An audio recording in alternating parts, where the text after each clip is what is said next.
تو اس حیا سے بھرپور لڑکی کو کیوں چھوڑو؟ دیکھو میں آپ کی عزت کرنا چاہتا ہوں اس لیے پلیز، وہ کہہ کر جانے لگا۔ جب وہ دوبارہ اس کی راہ میں حائل ہوئی اور تیزی سے اپنے بازو کو زور سے چھیڑ کر چیخنے لگی، وہ جیسے دنگ رہ گئے۔ اس کی چیخوں سے ساتھ ہی کچھ لوگ کھڑے ہوئے تھے، متوجہ ہوئے اس طرف بڑھے۔ یہ کیا بکواس ہے؟ وہ پہلے حیرت سے تکنے لگا، پھر چیخا۔ اس نے اسامہ کو دھکا دیا۔ وہ مڑی کہ سب لوگ ان دونوں کو دیکھنے لگے۔ دیکھو کیا کیا مجھے سار نے! انہوں نے ہیرس کرنے کی کوشش کی۔ پولیس کو بلا، وہ روتے ہوئے چیخی۔ اسامہ نے اس کا رخ موڑا کہ وہ مزید چیختے ہوئے ان سب کے سامنے آئی۔ یہ دیکھو، یہ جھوٹ بول رہی ہے، بکواس کر رہی ہے، وہ ان کی شاکڈ نظروں سے چیختے ہوئے بولا۔ اچانک صبح اور رابعہ آئی، ساتھ میں کچھ ٹیچرز بھی۔ میم صبا، انہوں نے سر، اسامہ نے مجھے ہیرس کرنے کی کوشش کی ہے۔ صبح کی آنکھیں پھٹ گئی، جبکہ رابعہ اور ٹیچر نے اپنے منہ پہ ہاتھ رکھا۔ صبح یہ جھوٹ بول رہی ہے۔ اسامہ چلتا ہوا وہ سہم کا ایک میم کے ساتھ لپٹ گئے۔ آپ کو شرم آنی چاہیے مسٹر اسامہ، مجھے آپ سے یہ امید نہیں تھی، روزینہ میم نے الف کو لپٹا کر بولا، جبکہ وہ صبا کو دیکھ رہا تھا جو بالکل شاکڈ انداز میں کبھی اسے اور کبھی الف کو دیکھ رہی تھی۔ صبح، میرا یقین کرو، سب سے اکڑنے والا اسامہ علی خان آج اپنی محبت اور عزت کی خاطر گر گرا رہا تھا، اپنی صفائی پیش کر رہا تھا۔ وہ سب کچھ برداشت کر سکتا تھا، مگر اپنے شیشے جیسے کردار اور اپنے پاکیزہ محبت پر دبا ہرگز نہیں۔ صبح نے اسے اگنور کر کے آگے بڑھی اور اس کا بازو پکڑ کر کھینچا۔ کیا کہا تم نے؟ دوبارہ پھر سے کہنا۔ اس کا انداز بے پناہ سنجیدہ تھا، جبکہ اسامہ کا دل ڈوب رہا تھا۔ وہ ہار جائے گا، تمہارے شوہر نے مجھے ہرس۔ وہ آگے سے کچھ کہتی کہ صبا نے کڑاکے دار تھپڑ اس کے منہ پہ مارا۔ سب کو جھٹکا لگا۔ اس کی ہر بات بولو تم اسامہ کے خلاف ایک لفظ، یہی زبان کاٹ کے رکھ دوں گی۔ یہ کرے گا تمہیں ہرس یہ؟ اس نے چلتے ہوئے ایک دم خاموش اسامہ کا ہاتھ پکڑا اور اس کے سامنے کیا۔ آپ کو ایک لفظ بھی بولنے کی ضرورت نہیں ہے اسامہ، آپ اپنے آپ سے بھی زیادہ یقین رکھتی ہوں آپ پر۔ صفائی تو جھوٹے لوگ کرتے ہیں، آپ سچی ہیں، آپ کے لیے میں لڑوں گی۔ وہ ایک دم جیسے پھول نچھاور کر چکی تھی۔ اس کی صبا کو اس پر بھروسہ تھا، اسے کچھ اور نہیں چاہیے تھا۔ صبح، یہ کیا کہہ رہی ہو تم؟ یہ بچی جھوٹ کیوں بولے گی؟ بس پتہ چل گیا ہوگا کہ یہ کس کا ہے تو بس آگ لگ گئی ہوگی۔ اسامہ کو بات کرنے کا کہا ہوگا، جب اسامہ نے اسے روکا ہوگا تو یہ ہتھیار استعمال کیا۔ تم سب کو دھوکہ دے سکتی ہو، مگر ایک کرائم اسٹوڈنٹ کو ہرگز نہیں۔ اسامہ کے اتنے ناخن نہیں ہیں جو تمہارا بازو کا کپڑا لمبے ناخنوں کے سٹائل پہ پھاڑے۔ اور ایک بات بتا دوں، میرے شوہر کی پاکیزگی کا کسی کا کوئی مقابلہ نہیں ہے۔ کوئی ایسا شخص جو اپنی بیوی کو اس کی اجازت کے بغیر نہیں چھوتا ہے، کوئی ایسا مرد جو عورت کو عزت کی نگاہ کے سوا اور کسی نظر سے نہیں دیکھتا، کوئی نہیں ہے۔ میں یقین سے کہہ سکتی ہوں میرا اسامہ ہیرا ہے، ہیرا۔ اور کہہ کے تو دکھاؤ کہ یہ بد کردار ہے۔ کہنے والے خود ہوں گے، دنیا بھی اگر کہے گی، میں نہیں مانوں گی۔ پتہ نہیں تمہاری اس بات پر دل کر رہا ہے کہ میں تمہارا حشر کر دوں۔ بس مردوں کو بدنام کیا ہوا ہے، خود اپنے آپ کو بدلو گی تو مرد کو بھی موقع نہیں ملے گا۔ چلو اسامہ، میں اس یونی میں بھی نہیں پڑھوں گی جہاں آپ کو لوگ عزت کی نگاہ سے نہ دیکھیں۔ اس نے اسامہ کا ہاتھ پکڑ اسے ساتھ لے کر چل پڑی۔ وہ بالکل خاموش تھا، اسے صبح کی اتنی خوبصورت اعتراف اور جواب کی توقع نہیں تھی۔ اتنا گہرا جھٹکا لگا تھا کہ زبان سے ایک لفظ بھی نہیں نکل پا رہا تھا۔ صبا باہر آ گئی، اس نے اسامہ کو دیکھا، پھر کچھ کہے بغیر اس کے سینے سے لگے۔ تم بہت اچھے ہو اسامہ، تمہیں صفائی دینے کی کوئی ضرورت نہیں ہے۔ خیر، اب اس یونی میں کبھی نہیں جاؤں گی۔ پاکستان چلتے ہیں، میں دوحہ میں بور ہو گئی ہوں، مجھے اپنے گھر جانا ہے۔ یہاں صرف میں اور تم رہتے تھے، ہماری دنیا، ہمارا جہاں مظفر آباد ہی میرا اصلی گھر ہے اور کوئی گھر نہیں۔ اسامہ مسکرانا چاہتا تھا، خوشی سے چلانا چاہتا تھا، بچوں کی طرح پھول پھول کر رونا چاہتا تھا۔ سارے جذبات یک بیگ اس کے اندر آئے، پر وہ بالکل سپاٹ چہرہ لیے اسے دیکھتا رہا۔ ایسے کیا دیکھ رہے ہو؟ تمہاری محبت بہت عجیب ہے، میں اسے سمجھ نہیں سکتا، ایک پہیلی کی طرح ہے جسے میں بتا نہیں سکتا۔ تم ایسی گتھی ہو جسے میں سلجھا نہیں سکتا۔ بڑی ہی عجیب محبت ہے تمہاری صبا، بڑی عجیب، اس کے علاوہ کوئی لفظ میرے ذہن میں نہیں آتا۔ صبح مسکرائی، میں محبت میں الجھے رہو، اس کی پہیلی ڈھونڈتے رہو، اس سے میری محبت کی قیمت میں اضافہ ہوگا۔ یہ بات تم نے غلط کی ہے، ایسی محبت کی کوئی قیمت ہی نہیں ہے، کیونکہ ایسی پاکیزہ محبت کی کبھی قیمت نہیں لگا سکتی۔ اور میں بے حد خوش نصیب ہوں کہ میری جھولی میں یہ پاکیزہ محبت آئی۔ میرے ساتھ چلو گی چگور؟ صبح نے گرا اور پھر مکہ لہرا کر ہولے سے اس کے گال پہ مارا۔ اسامہ مسکرا کر اس کا ہاتھ تھام کر چل پڑا۔ وہ اسی دروازے پر پہنچا جدھر صبح جانے والی تھی۔ ادھر کیا ہے؟ تم نے کبھی پہلے یہ کمرہ نہیں دکھایا؟ اسامہ مسکرایا، کچھ کہنے لگا، پھر سر جھٹک کر اس نے دروازہ کھولا اور اس کا ہاتھ پکڑ کر اندر لایا۔ کمرے میں صبح کو لگا کچھ سرپرائز ہوگا، مگر سادہ سے کمرے کو دیکھا اس کا چہرہ بجھ گیا۔ وہ کیسے ان رومانٹک شوہر سے امید رکھ سکتی تھی؟ بہت اچھا، ہاؤ رومانٹک۔ وہ سڑے ہوئے طنزیہ انداز میں بولی۔ سامع نے اپنی مسکراہٹ دبائی۔ میں نے تمہیں کہا کہ میں تمہیں سرپرائز دوں گا، تم کبھی گول نہیں ہو سکتے اسامہ۔ یوٹیوبر کے بوائے فرینڈز شوہر ان کے لیے کیا کرتے ہیں ان کو چھوڑو، تم دین بھائی کی۔ اسامہ نے تیزی سے پردہ پیچھے کیا اور وہ اس دیوار کو دیکھ رہی تھی۔ دیوار تھی یا اس کی پینٹنگ یا اس کا چہرہ؟ کیا تھا یہ؟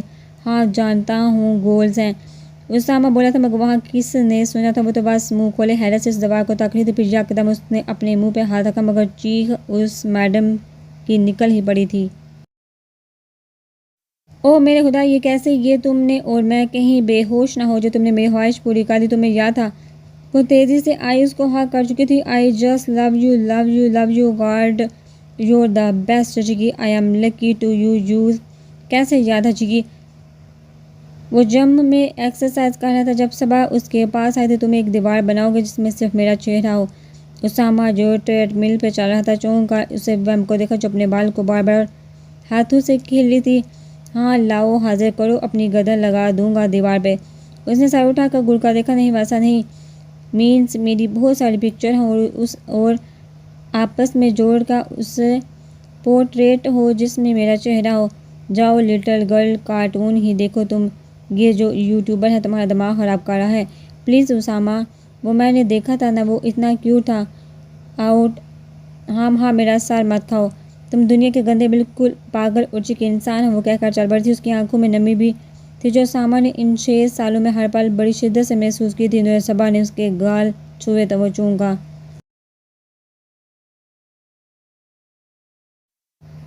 You just complete me, no you complete me, کہتے ہی اس نے نور صبا کے ماتھے پہ پیار کیا۔ سنہری حویلی کا دروازہ کھلا، اس میں سے دین سمرہ نکلے۔ پھر دوسرے دروازے میں نور صبا نے سفائر کو تھما ہوا تھا اور جاسمین کو اس نے بیگ پکڑایا۔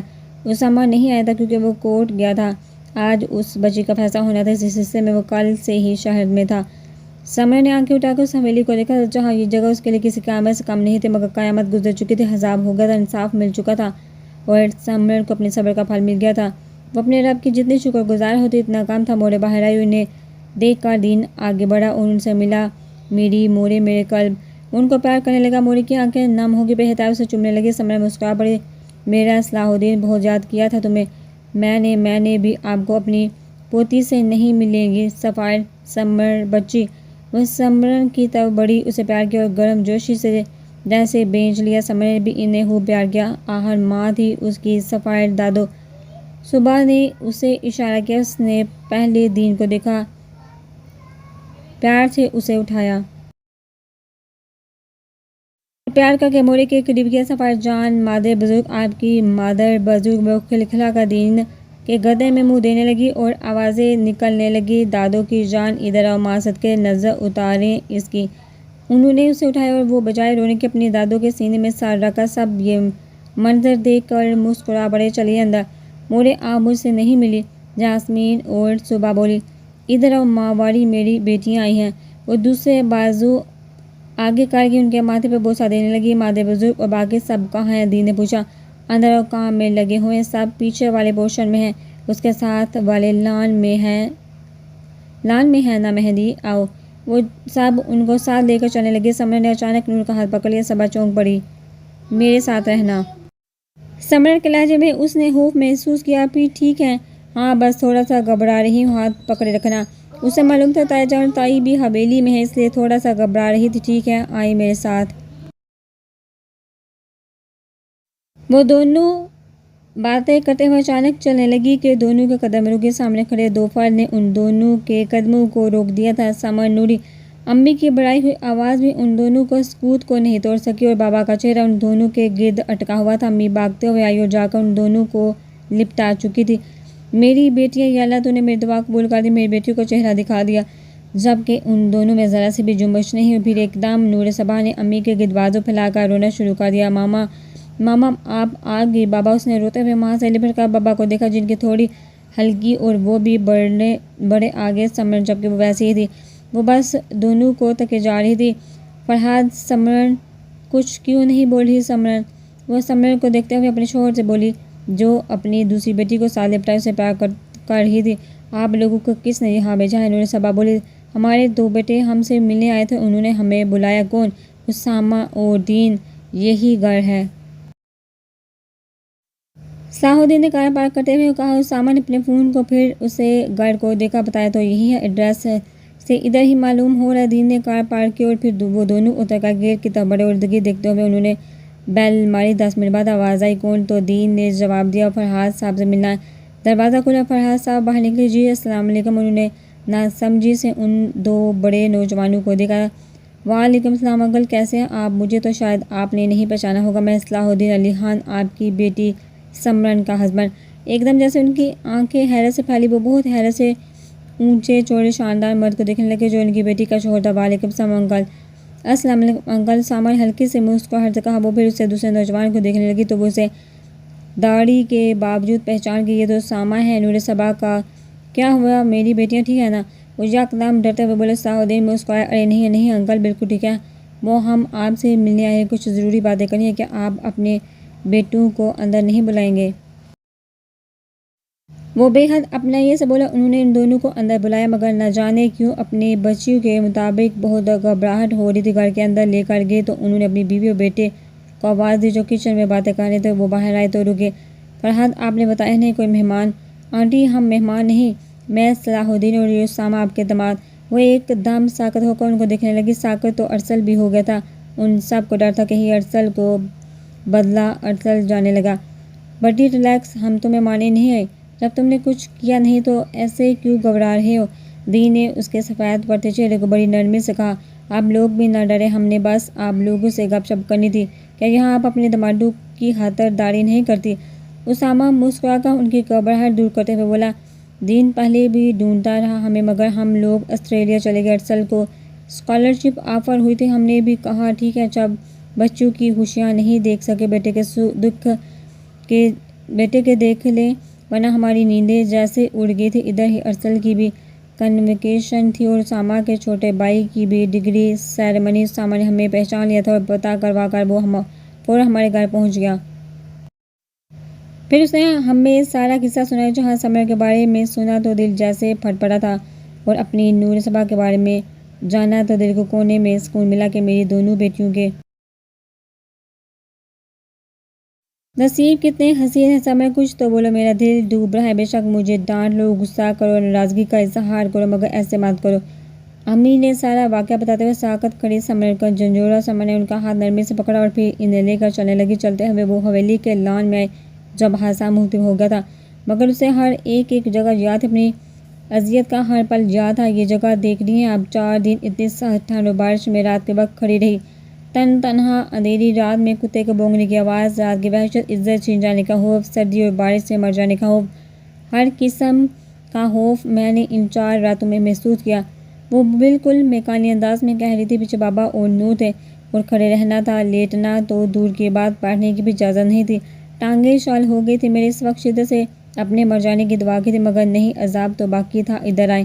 امی کا ہاتھ دوبارہ پکڑ وہ حویلی کے اندرونی حصے میں گئی اور کچن کو ڈھونڈنے لگی۔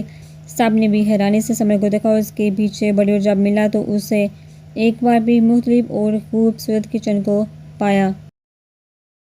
یہاں تو سب کچھ ہوا، پہلے تو 1 گھنٹے میں کھانے بنانے کا حکم ہوا مگر میں کھانا نہیں بنا سکی کیونکہ 3 عورتیں آئی تھیں۔ انہوں نے میری چادر کھینچی، پھر بیلن، پھر تھپڑ، اس کے بعد بے رحم تھپڑوں کے بعد کسی بے جان گڑیا کو توڑ موڑ کر پھینک دیا۔ اب نور صبا جھٹکا لگا، یہ سب کچھ اس نے نہیں جانا تھا۔ کچھ دیر اپنے بے ہوش وجود پر کسی مہربان کا لمس محسوس ہوا، وہ تھی میری ساس موڑے۔ انہوں نے مجھے اٹھایا، میری مرہم پٹی کی، اس کے بعد بھی کھانا خود بنایا تاکہ میں ڈانٹ سے بچوں، لیکن ایسا کیسے ہو سکتا تھا؟ کچھ دیر بعد چائے کا حکم ہوا۔ یہاں چولہے کے قریب میں چائے بنا رہی تھی، دوپٹہ سرک گیا تایا کو، جہاں عورتوں کا بغیر چادر سے نفرت تھی اور پھر میں ان کی نفرت کا نشانہ بنی۔ نہ صرف بے رحم ٹھوکریں بلکہ گالیاں ایسی کہ ابھی تک کانوں میں گونجتی ہیں۔ اس کی آنکھوں میں بے تحاشا پانی نکل آیا۔ سب لوگ جو پیچھے تھے ان کے پاس کوئی چارہ نہیں تھا، بس شرمندگی سے سر جھک گئے۔ امی ابو نور صبا تو بس سمرن کو دیکھے جا رہے تھے۔ دین آگے بڑھا، وہ موشم کہہ کر اسے کمفرٹ کمفرٹ دینے لگا۔ اس نے روکا نہیں، دی مجھے ابھی اس کی ضرورت نہیں ہے، ادھر آئے، ڈرائنگ روم لے کر جاتی ہوں جہاں مجھے پلیٹ پھینکی گئی تھی، سالنے سے بڑی پلیٹ، سب کے لیے انٹرٹینمنٹ والا دن تھا۔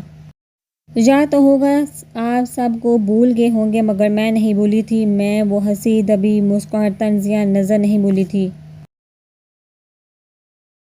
رات کو آنکھیں بند کرتی ہوں تو یہ سب کچھ نظر آتا ہے، اسے روکنے کی تمام کوشش کرتی ہوں، یہ دیکھ کر اللہ نے مجھے اس کے بدلے ایک محبت کرنے والا شوہر دیا، اس کے بعد پیٹی بھی، مگر انسان کو اپنے اوپر کی ہوئی زیادتی نہیں بھولتی، کیا کرے انسان جب اسے اپنے خوش کن پل یاد آتے تو وہ بے شک اپنے غم بھول جاتا، مگر وہ غم نہیں تھا، ایک قیامت ہے اور انسان کبھی قیامت بھول نہیں سکتا۔ اس کی آواز روندگی تھی، اپنی نور صبا آگے بڑھ کر اپنی بہن کو گلے لگا چکی تھی، پھر امتحان اور بھی باقی تھے، سارا دن نوکریوں کے کام کو چھوڑ کر ایک دن کسی کو خیال آیا کہ ایسا عذاب مناسب نہیں، اس کو دوسرے لیول پر لے کر جائیں، تیر اس کے بیکار سے جسم میں کیوں نہ تیر گسار دے، یوں فن ابھی بس کر دے، نور سے برداشت نہیں ہو رہا تھا، یہاں بالکل نشانے پہ میری گردن پہ لگا کپڑے اتار رہی تھی، بس پھر کیا گر گئی صبا، پھر ہوش آیا تو نیچے جا کر ایک بار پھر مار پڑی، مجھے مار اپنی ذلت کا غم نہیں ہے کیونکہ نصیب میں لکھی ہوتی، اس کے ہاتھ میں سب کچھ ہے، اس نے انعام بھی دیا دل کے سر میں اس کی شکر گزار ہوں، مگر اچانک سے وہ تیر اچانک میرے دل کو لگا، گردن والی، اور ذلت نے اتنی تکلیف نہیں دی جب مجھے معلوم ہوا ایک اور بیٹی پھندہ چڑھا دی گئی جس کی وجہ سے میں نے اپنا آپ قربان کیا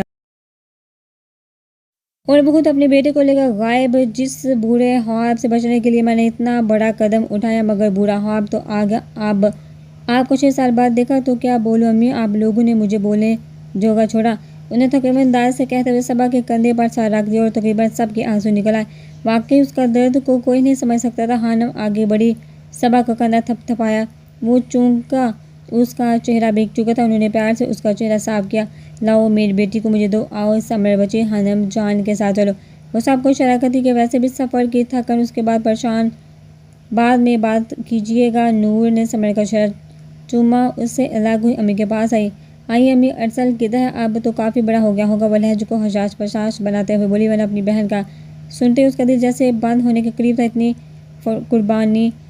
قربانی تو ماں نے بھی نہیں دی جتنی بہن نے دی، ماں سے زیادہ بہن نے اس کو پالا اور اسے شرمندگی ہو رہی تھی، 6 سال پہلے جب وہ اپنی بہن سے لڑی تھی اسے برا بھلا کہا تھا، ہم اپنے درد اپنے طرف میں اگلے کی قربانی، اگلے کی محبت کو کیوں بھول جاتے ہیں، اگلے نے درد بڑے کانٹوں کے بستر پر لیٹے آپ کی خاطر، اور اگر وہ آپ کے بھلے کے لیے اس شخص سے آپ کو دور کر رہا ہے، وہ جو سمجھتا ہے آپ کے نقصان کا باعث، مگر ہم اندھوں کی طرح انہیں حقارت سے دیکھنے لگ جاتے ہیں،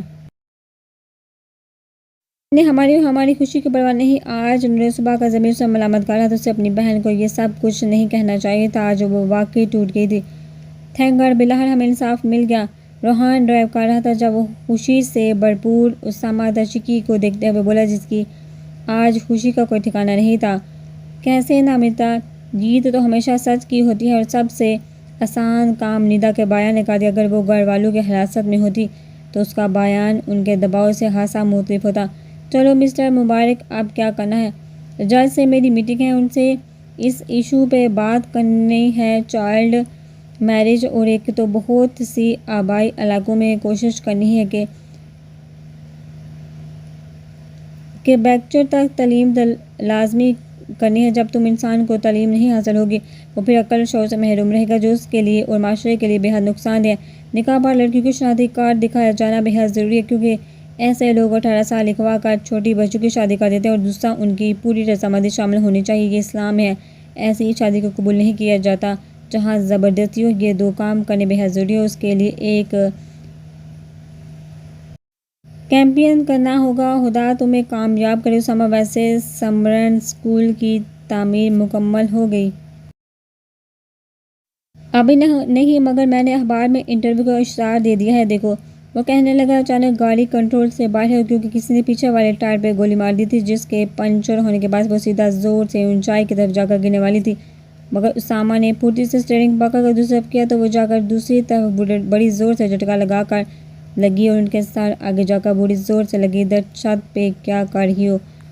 صبح اوپر چاند کو دیکھ رہی تھی جو آج اس کو بالکل قریب محسوس ہو رہا تھا، اس کی روشنی ہاتھ تک پھیلی ہوئی تھی، رات کی دھند بھی غالب تھی، اتنی ٹھنڈ میں اس نے خالی شال پہنی ہوئی تھی، جب اچانک کسی کی آواز پر مڑی۔ دین تھا۔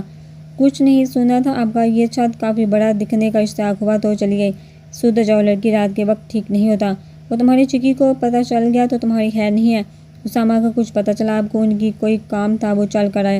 ہاں، اللہ کے کرم سے کامیاب ہوئے، اس بچی کو انصاف مل گیا۔ اب کیا ہوگا؟ وہ اپنے پیرنٹس کے ساتھ نہیں رہے گی۔ صبا نے دین کو دیکھتے ہوئے کہا، وہ بچی خود کہہ رہی ہے اس نے گھر جانا ہی نہیں ہے۔ اسامہ اسے عیشا ہاؤس لے جائے گا۔ عیشا ہاؤس؟ ویسے دین بھائی، کل آپ مجھے اور آبی کو عیشا ہاؤس لے جائیں گے؟ کیوں نہیں؟ ویسے بھی وہ آج پورا دن بالکل خاموش رہی۔ کل شاید ان بچوں اسامہ کے کارنامے دیکھ کر اس کا دل بہل جائے۔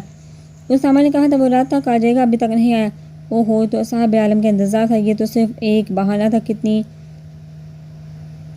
میم ہو تم۔ دین نے اس کے بال بگاڑے۔ دین بھائی، آپ کو نہ میرے بالوں سے دشمنی ہے۔ چلو نیچے، جیسے آئے گا خبر دے دوں گا۔ کل مہندی ہے، بیمار پڑ جاؤ گے۔ اسے زبردستی کے لے کر نیچے آئے، لیکن خانم موڑے اور امی پریشانی سے اسامہ کو دیکھ رہی تھی جس کے سر پر چوٹ لگی تھی۔ اسامہ صبا کو چوٹ دے کر تڑپ اٹھی تھی۔ دین نے اس کا ہاتھ پکڑ لیا کہ میاں ہے۔ اس نے دین کی طرف نظریں دیکھی تو خاموشی سے اس کے ساتھ آئی، سیدھا آئی اور پھر اسے ہلدی والا دودھ دیا۔ کھانا لگاؤ اسامہ؟ موڑے نے پوچھا۔ اسامہ نے دوائی لے کر گلاس ہونٹوں سے لگاتے ہوئے نفے میں سر ہلایا۔ زیادہ تکلیف تو نہیں ہو رہی؟ بیٹے ڈاکٹر کو بلوائیں، امی نے کہا۔ آپ سب پریشان نہ ہوں، میں بالکل ٹھیک ہوں، کہتے ہوئے نظر اس کی نور پر پڑی۔ وہ بے حد پریشانی سے دیکھ رہی تھی۔ وہ اس کی کیفیت سمجھ رہا تھا۔ نزول سے تسلی دی، میں ٹھیک ہوں۔ اسے کیا ہوا ہے؟ دین اس کے پاس چلا گیا۔ جب سمرن کی آواز پر صبا نے گردن موڑی۔ سمرن بھی پریشانی سے اسے دیکھ رہی تھی۔ آپ اٹھ گئی؟ ہاں، وہ سفر اچھا ہوا۔ کیا سر پہ کیا ہوا ہے؟ ٹھیک تو ہے نا؟ صبا کو جھٹکا لگا۔ کہاں؟ وہ اسامہ کے نام سے دور بھاگنے والی آج اس کے لیے فکر مند ہو رہی تھی۔ جی لگ تو ٹھیک رہے، آپ پوچھ لیں۔ سمرن نے اسے دیکھا، پھر نفے میں سر ہلانے لگی۔ نہیں، ایسے کیسے جاؤں میں؟ تم جا کر صفائی کو دیکھو، میں اس کے دودھ کی بوتل لے کر آئی۔ اچانک اسے پتہ نہیں کیا ہوا کہ اس کے تاثرات بدلے اور نور کو دیکھ کہتے ہوئے کچن کی طرف بڑھی، پر ابھی بھی اس کی فکر مند نظر اسامہ کے پیلے اور زخمی چہرے پر تھی۔ یہ کام ملک نے کیا ہے؟ کہہ تو یہی سکتے ہیں، کورٹ سے واپسی کے لیے نکلے۔ شروع میں مجھے لگ رہا تھا کچھ گڑبڑ ضرور ہوگی، مگر جیسے ہی ہم لوگ مری پہنچی تو اچانک ٹائر پہ فائر ہوئے۔ شکر ہے گاڑی کنٹرول میں لائے، ورنہ سیدھا کھائی میں جا کر گرنی تھی۔ بس وہ سر پہ جھٹکا لگنے سے زور سے سر لگا۔ روحان کا تو ایئر بیگ کھل گیا، مگر میرا پتہ نہیں کھلا۔ اسامہ نے بیڈ کے ساتھ ٹیک لگاتے ہوئے دین کو بتایا۔ صبا نے اسے گھورا، وہ اب اسے دیکھ رہا تھا۔ ایسے کیا دیکھ رہی ہو؟ پنگے لینے کو کس نے کہا تھا؟ کہا تو کس نے نہیں تھا، یہ عادت تم نے مجھے ڈالی ہے۔ دین بھائی، میری طرف سے آپ اور اس کو 2-3 لگائیں۔ اچھا ہنسا، یہ سڑا ہوا کریلا ہے، ٹھیک تھا۔ اچھائی اسے سوٹ نہیں کرتی، دیکھ لیا نا؟ اچھائی کا انجام سارے کام الٹے کرنے ہیں۔ کیا کام الٹا کیا ہے اس نے؟ اسے سر درد کو کیوں لے آئے آپ؟ پہلے ہی سر دکھ رہا ہے، کیا بچوں کی طرح لڑ رہے ہو؟ خاموش ہو جاؤ، سیریس مسئلہ ہے۔ ملک تو جیل میں ہیں تو یہ دین بھائی مانا کہ آپ پائلٹ ہیں، دنیا سے بے نیاز، مگر اتنا تو پتہ ہونا چاہیے ایسے آدمی کے بندے بھی ہوتے ہیں، اور میرا دل کر رہا ہے اس ملک کو پھانسی پہ چڑھا دوں۔ صبا میڈم کو غصے کا دورہ پڑا۔ اسامہ اور دین نے اپنی مسکراہٹ دبائی۔ کوئی رحم اور وہم آیا اسٹون لیڈی میں؟ وہ دین کو دیکھتے ہوئے اپنے چوٹ کی طرف اشارہ کرتے ہوئے سمرن کا حوالہ دیتے ہوئے بولا۔ دین نے اسے گرم جبکہ نور صبا نے کشن اٹھا کر زور سے پھینکا۔ ارے خبردار، میری بہن کو اسٹون لیڈی کہا؟ لو بھائی، بہن سے میرے لیے لڑتی ہے تو کبھی مجھ سے اپنی بہن کے لیے لڑتی ہے۔ میں تم سے تب تک شادی نہیں کروں گی جب تک سمرن آپ یہ پرپوزل نہ دے دیں۔ اسامہ نے اسے گھورا جبکہ دین کو ہنسی آ گئی۔ پھر بیٹھے رہو اسامہ لیحان، دین کہتا ہوا اٹھ پڑا۔ کل سمرن کو میں تمہارے کارنامے دکھاؤں گا، ہو سکتا ہے اس کا دل پگھل جائے۔ ابھی تو اپنے ماں باپ سے بھی ناراض ہے، تھوڑا ٹائم دیں، انہیں ٹھیک ہو جائیں گی۔ زحم بھی تو گہرا ہے، مندمل ہونے میں کافی عرصہ لگتا ہے۔ بالکل ٹھیک کہا تم نے۔ چلیے میڈم، اپروول کے بعد ہی ملنے کی اجازت ہوگی۔ اسامہ کا منہ کھل گیا، وہ ابھی اسے اکیلے میں بات کرنا چاہتا تھا۔ صبا نے بھی ناک چڑھا کر اسامہ کو دیکھا۔ اسامہ نے غصے سے اس کو دیکھا کہ احتجاج کیوں نہیں کیا۔ وہ مسکراہٹ دبا کر دین کے ساتھ چلی گئی۔ آپ مجھے کہاں لے کر جا رہے ہیں؟ بتایا تو ہے، کام پر لے کر جا رہا ہوں۔ دین نے سمرن کی طرف دیکھتے ہوئے کہا، میرا ایسا کون سا کام جو آپ صفائی بھی سب کے حوالے کر دی؟ سوار کے سب اپنے موجود ہیں اور تم مجھے اب ٹائم نہیں دیتی؟ جی دین صاحب کی اہمیت کم، اس کے لہجے میں شکوہ تھا۔ دین سمرن نے اس کا ہاتھ پکڑا، اس سے چھوا۔ جو اہمیت میرے دل میں اللہ دین صاحب کی ہے وہ کسی کی نہیں، شکوہ تو میرے بنتے ہیں کھل کے خود، کبھی یہ فلائٹ کبھی وہ فلائٹ۔ تو کیا یہ جاب چھوڑ دوں تمہیں خوش کرنے کے لیے؟ صلاح الدین مسکرائے۔ سمر نے گھوڑا اور زور سے اس کے سینے پہ ہاتھ مارا۔ خبردار، آپ نے ایسا کیا؟ بہت ماروں گی، سیریسلی، بہت زیادہ۔ مجھے تو فخر ہوتا ہے کہ میرا دین پائلٹ ہے۔ سیریسلی، اگر میری پرانی دوست مل جائے تو بتا کر ان کو جلاؤں۔ وہ ہنس پڑا اور ہاتھ بڑھا کر اپنے ساتھ لگایا۔ اب لگ رہا ہے میری موشن واپس آئی ہے۔ سمر نے سر اس کے کندھے سے اٹھایا۔ دین، آپ سے ایک بات کہنی تھی۔ سمر پلیز، اگر رشتے کی بات ہے تو اس بارے میں بعد میں بات کریں گے۔ ابھی یہ مومنٹ میں تمہارے ساتھ بتانا چاہتا ہوں۔ بات صبح کی وہ پھر کبھی ہو سکتی ہے۔ یاد آیا تمہارا مہندی کے سوٹ بھی لینا، پہلے میں کام مکمل کرتے ہیں پھر چلتے ہیں۔ وہ فی الحال بات کو گھما گیا تھا۔ جب کہ سمر کچھ اور کہنا چاہتی تھی وہ تو اسامہ کو پوچھنے والی تھی۔